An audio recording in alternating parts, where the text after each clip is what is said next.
Hello everyone, study today with Viplav YouTube channel में स्वागत है। आज हम डिस्कस करेंगे 20 इंपोर्टेंट क्वेश्चन जो कि विज्ञान से रिलेटेड है। कक्षा 10 का अम्ल क्षारक एवं लवण चैप्टर का पार्ट 2 को आज हम डिस्कस करेंगे, जो कि आपको एग्जाम में बहुत ही हेल्प करेगा, क्योंकि इसी टाइप के क्वेश्चन एग्जाम में देखने को मिलता है। अगर आप अभी तक पार्ट 1 को नहीं देखे हैं तो नीचे इसका लिंक दिया गया है, देख लीजिए, क्योंकि इसी टाइप के क्वेश्चन एग्जाम में पूछे जाते हैं। तो चलिए वीडियो को शुरू करते हैं। प्रथम क्वेश्चन को ध्यान से देखिए। प्रथम क्वेश्चन में लिखा हुआ है मध्यम क्रियाशील धातु है। ऑप्शन को देखिए, के पोटेशियम होता है, एन ए सोडियम होता है, सी ए कैल्शियम होता है, जेड एन जिंक होता है। तो इसका सही आंसर हो जाएगा ऑप्शन नंबर 4 जिंक। इसका परमाणु संख्या होता है 30, इसको याद रखिएगा जिंक का। पोटेशियम ये अधिक क्रियाशील होता है, उसके बाद सोडियम होता है, उसके बाद कैल्शियम होता है, उसके बाद मैग्नीशियम होता है। इन चारों को याद रखिएगा जो अधिक क्रियाशील होता है। पोटेशियम, सोडियम, कैल्शियम और मैग्नीशियम ये अधिक क्रियाशील होता है। नेक्स्ट क्वेश्चन की ओर बढ़ते हैं। नेक्स्ट क्वेश्चन को देखिए, कम क्रियाशील धातु है। कम क्रियाशील धातु है Fe आयरन होता है, Cu कॉपर होता है, एल्यूमिनियम Al और मैग्नीशियम Mg। मैग्नीशियम तो अधिक क्रियाशील होता है, तो इसका सही आंसर हो जाएगा कॉपर Cu। इसका परमाणु संख्या को याद रखिएगा 29 होता है। इसका परमाणु संख्या कॉपर का 29 होता है, इसको भी याद रखिएगा।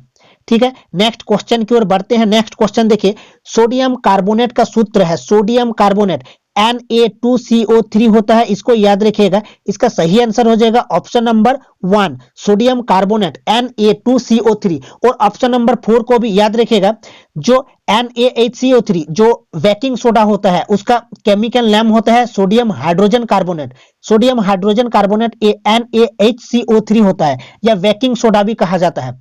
नेक्स्ट क्वेश्चन की ओर बढ़ते हैं। नेक्स्ट क्वेश्चन देखिए, सोडियम हाइड्रोजन कार्बोनेट का सूत्र है। सोडियम हाइड्रोजन कार्बोनेट का सूत्र है, अभी हमने डिस्कस किए, NaHCO3 सोडियम हाइड्रोजन कार्बोनेट। याद रखिएगा, सोडियम हाइड्रोजन कार्बोनेट को गर्म करके सोडियम कार्बोनेट बनाया जाता है, इसको भी याद रखिएगा। सोडियम कार्बोनेट NaHCO3 को गर्म करके Na2CO3 बनाया जाता है। तो इसका सही आंसर हो जाएगा ऑप्शन नंबर 4। इसको बेकिंग सोडा भी कहा जाता है, या सोडियम बाइकार्बोनेट भी कहा जाता है, याद रखिएगा।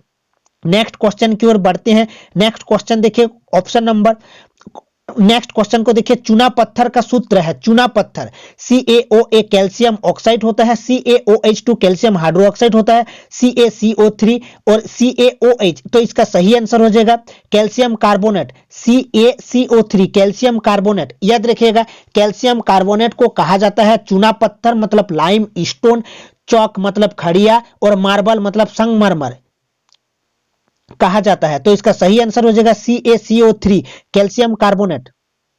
नेक्स्ट क्वेश्चन को देखिए, संगमरमर का रासायनिक नाम है। अभी अभी हमने डिस्कस किए, जो कैल्शियम कार्बोनेट होता है CaCO3 जो होता है कैल्शियम कार्बोनेट, उसको लाइम स्टोन मतलब चूना पत्थर कहा जाता है, चौक मतलब खड़िया कहा जाता है, मार्बल मतलब संगमरमर कहा जाता है। तो इसका सही आंसर हो जाएगा calcium carbonate, option number 3। Option number 3 हो जाएगा। कैल्शियम ऑक्साइड CaO को कहा जाता है, याद रखिएगा, बिना बुझा हुआ चूना। और कैल्शियम हाइड्रोक्साइड को कहा जाता है बुझा हुआ चूना, इसको भी याद रखिएगा। नेक्स्ट क्वेश्चन की ओर बढ़ते हैं। नेक्स्ट क्वेश्चन को देखिए, चूने जल में CO2 गैस प्रवाहित करने से दूधिया रंग होने का कारण है CaCO3 का बनना। ऑप्शन नंबर 1 हो जाएगा सही आंसर, कैल्शियम कार्बोनेट का बनना। चूने जल में CO2 गैस प्रवाहित करने से दूधिया रंग होने का कारण कैल्शियम कार्बोनेट। CaOH2 का बनना मतलब ये क्या होता है, कैल्शियम हाइड्रोक्साइड होता है, और कैल्शियम हाइड्रोक्साइड को कहा जाता है बुझा हुआ चूना, इसको भी याद रखिएगा। तो इसका सही आंसर ऑप्शन नंबर 1 हो जाएगा। नेक्स्ट क्वेश्चन की ओर बढ़ते हैं। नेक्स्ट क्वेश्चन को देखिए, चूना जल का रासायनिक नाम है। चूना जल का रासायनिक नाम है काली चूना। ऑप्शन को देखिए, भखरा चूना, कैल्शियम हाइड्रोक्साइड। इसका सही आंसर हो जाएगा कैल्शियम हाइड्रोक्साइड, CaOH का होल ट्वाइस, इसको याद रखिएगा, कैल्शियम हाइड्रोक्साइड। नेक्स्ट, और उसको कहा जाता है बुझा हुआ चूना, इसको भी याद रखिएगा। नेक्स्ट क्वेश्चन देखिए, जलती हुई संठी को बुझा देता है तो वह गैस होगा H2 hydrogen, O2 oxygen, CO2 carbon dioxide. इसका सही आंसर हो जाएगा option number 3 CO2। Next question की ओर देखिए। नेक्स्ट क्वेश्चन, सोडियम कार्बोनेट एवं तनु HCl हाइड्रोक्लोरिक एसिड HCl अम्ल के बीच की अभिक्रिया का समीकरण होगा। देखिए सोडियम कार्बोनेट Na2CO3, तो NaHCO3 ये सोडियम हाइड्रोजन कार्बोनेट मतलब ये बेकिंग सोडा होगा, ये नहीं होगा।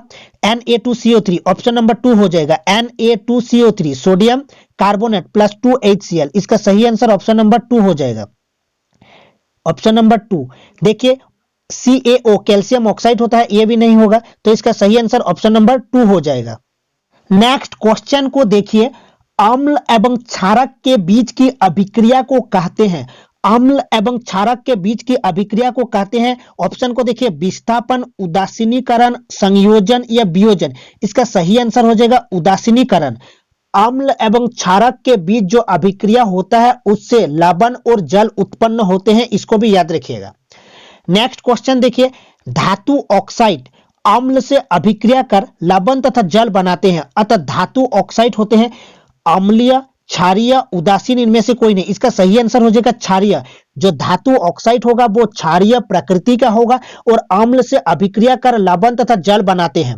और अगर यहां पर अधातु ऑक्साइड लिखा होता तो अधातु ऑक्साइड अम्लीय होता। नेक्स्ट क्वेश्चन की ओर बढ़ते हैं। नेक्स्ट क्वेश्चन देखिए, अधातु ऑक्साइड अम्ल से अभिक्रिया कर लवण तथा जल बनाते हैं, अतः अधातु ऑक्साइड होते हैं अम्लीय होता है, और धातु ऑक्साइड जो धात्विक ऑक्साइड होता है वो क्षारीय होता है और अधातु ऑक्साइड अम्लीय होता है। नेक्स्ट क्वेश्चन की ओर बढ़ते हैं। सभी अम्लों में होता है, सभी अम्लों में क्या होता है? Oxygen, nitrogen, hydrogen, chlorine. इसका सही आंसर हो जाएगा हाइड्रोजन। याद रखिएगा सभी अम्लों में होता है हाइड्रोजन, जैसे HCl हाइड्रोक्लोरिक एसिड, जैसे हो गया साइट्रिक एसिड CH3COOH, ये हो गया साइट्रिक एसिड। याद रखिएगा जैसे HNO3 नाइट्रिक एसिड। तो सभी अम्लों में क्या होता है? हाइड्रोजन। नेक्स्ट क्वेश्चन की ओर बढ़ते हैं। अम्ल जलीय विलयन में उत्पन्न करता है, जो अम्ल होता है जलीय विलयन में क्या उत्पन्न करता है? धनायन, H+। याद रखिएगा H हाइड्रोजन धनायन उत्पन्न करता है, H+ उत्पन्न करता है। और OH ये तो क्षारीय होता है, OH जल में क्या उत्पन्न करता है? OH ऋणायन उत्पन्न करता है। तो इसका सही आंसर हो जाएगा H+। ठीक है, नेक्स्ट क्वेश्चन को देखिए। क्षार जलीय विलयन में उत्पन्न करता है OH-। ऑप्शन नंबर 2 हो जाएगा सही आंसर OH-। नेक्स्ट क्वेश्चन को देखिए। जल में घुलने वाला क्षारक कहलाता है, ऑप्शन को देखिए अम्ल, क्षार, लवण, गैस। इसका सही आंसर हो जाएगा क्षार। जल में घुलने वाला क्षारक कहलाता है क्षार, और क्षारक का जो pH वैल्यू होता है वो 7 से अधिक होता है। अम्ल का pH वैल्यू 7 से कम होता है, और जिसका pH वैल्यू 7 के बराबर होता है उसे उदासीनीकरण कहा जाता है। इसको भी याद रखिएगा। नेक्स्ट क्वेश्चन देखिए। जल और अम्ल के बीच अभिक्रिया होती है, ऑप्शन को देखिए ऊष्मा शोषी, ऊष्मा छेपी, 1 एवं 2 दोनों, इनमें से कोई नहीं। इसका सही आंसर हो जाएगा ऊष्मा छेपी। ऊष्मा छेपी किसे कहा जाता है? जिस अभिक्रिया में ऊष्मा निकलती हो उस अभिक्रिया को ऊष्मा छेपी अभिक्रिया कहा जाता है। और ऊष्मा शोषी जिस अभिक्रिया में ऊष्मा की आवश्यकता होती है उस अभिक्रिया को ऊष्मा शोषी अभिक्रिया कहा जाता है।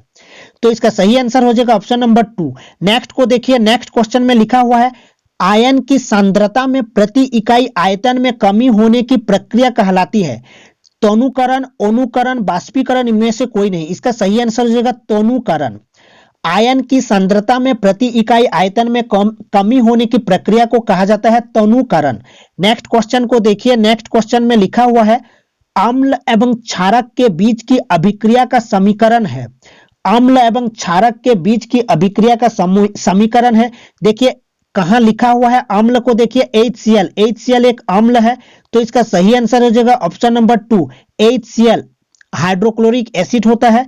HCl plus NaOH sodium, sodium मतलब ये क्षारक होता है। तो इसका सही आंसर हो जाएगा ऑप्शन नंबर 2। तो ये थे कुछ इंपॉर्टेंट क्वेश्चन जो कि आपको एग्जाम में बहुत ही हेल्प करेगा। तो मिलते हैं नेक्स्ट वीडियो में।